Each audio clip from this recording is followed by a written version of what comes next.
Hey everyone, welcome to my channel. It's Jessica Ward King here, also known as the Stigma Crusher.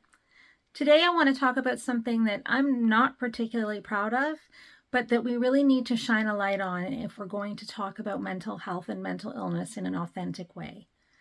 And that is that my mental illness makes me lash out at my family, the people who are closest to me.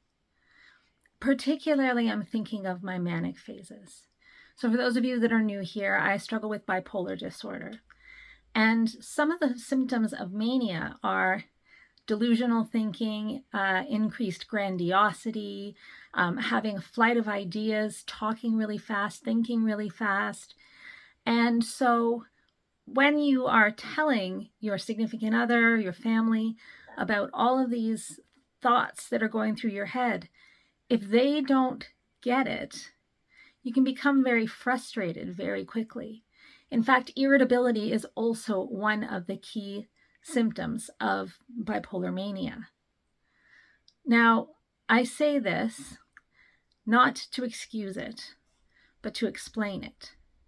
So we do know that in mania, and even particularly in mixed phases, which is really when the manic energy takes over in a depressive episode, that irritability is a highly likely occurrence.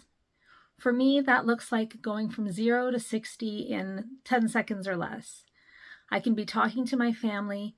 They could say one thing that irritates me or not understand what I'm trying to communicate to them, and I just blow in a way that is completely out of proportion with what we've been talking about. And again, I'm not saying this to excuse the behavior. It's important when we're talking about illness in general that we can talk about the symptoms that we're having, but not, again, as an excuse for the behaviors that we're doing. So I'm very, very fortunate.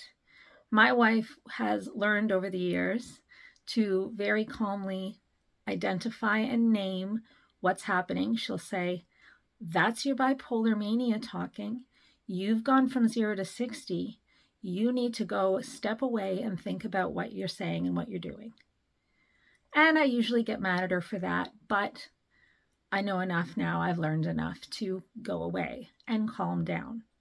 And once I'm calm, she'll say, "Do you think that we should contact your care team to see if there's something they can do to tweak the meds, or if there's an extra appointment for talk therapy, or something that you want to do to try to help you control this anger?" And then we'll talk about it and talk about why it happened and talk about what we could do next time if it's going to happen. We have things in place like a, so to say, safe word. Like if you're going 0 to 60, I'm going to say sausages, and that's going to give you the indication that you're going 0 to 60. And I'm supposed to know when sausages is said that I should leave the room. It doesn't always work that way because irritability doesn't always work that way. But it's really important also to identify that all of the behaviors that we do while we have mental illness going on, we don't just get a free pass from them.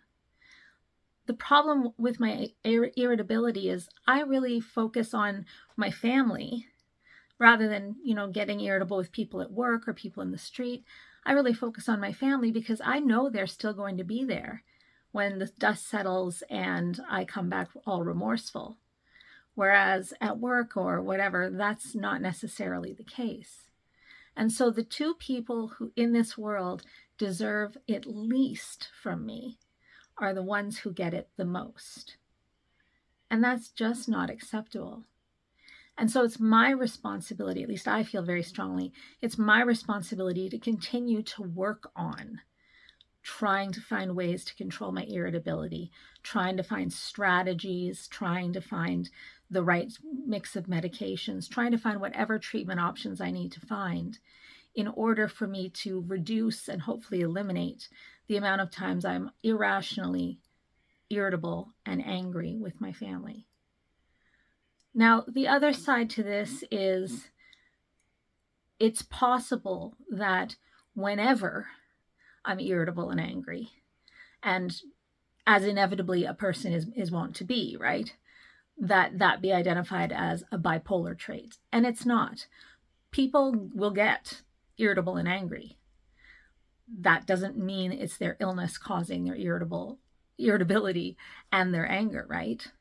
And so we don't want to identify things that are just normal human traits as part of the illness, because it starts to get into that territory of like, oh yeah, that's just a bipolar speaking, instead of actually listening for when I'm upset or when I'm angry about something.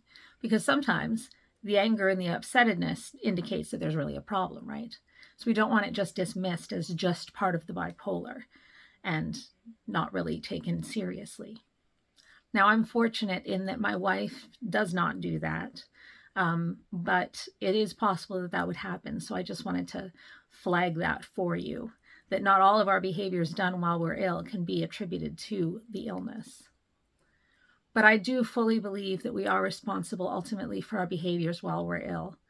We don't get a pass on violence. We don't get a pass on irritability and anger. We don't get a pass on snarkiness. We deserve compassion, certainly, and empathy, absolutely, and a certain amount of understanding that just as, we can't control how much a tumor is growing, we can't always control how much our anger gets expressed, but that we should at least be trying. Right? So we should be trying to do the treatments that we need to shrink the tumor. We should also be trying to get the treatment that we need to shrink the problematic behaviors, which for me is the irritability in mania. So this one's probably a bit of a hot take. I know that there are some folks out there that would say, it's a symptom of my disease. How could I possibly be responsible for it? But I think really what it comes down to for me is that there are people in my life, people whom I love very much, that are getting hurt because of things that I have said or done. And that's very much on my conscience. And I will come back to them remorseful and they will forgive me every time. But I really should be doing everything that I can to reduce the number of times that has to happen. I would like to hear from you, though, if you disagree or if you agree. What's your experience with the more negative symptoms of your disorder? What's your experience with the anger, or with the hallucinations or delusions that are causing you problems? What's your experience with all of those symptoms that we don't ever want to talk about because they are scary and they are problematic? I'd love you to write it in the comments down below. So take care of yourselves this week. And I will see you in my next one. Bye. Stigma Crusher.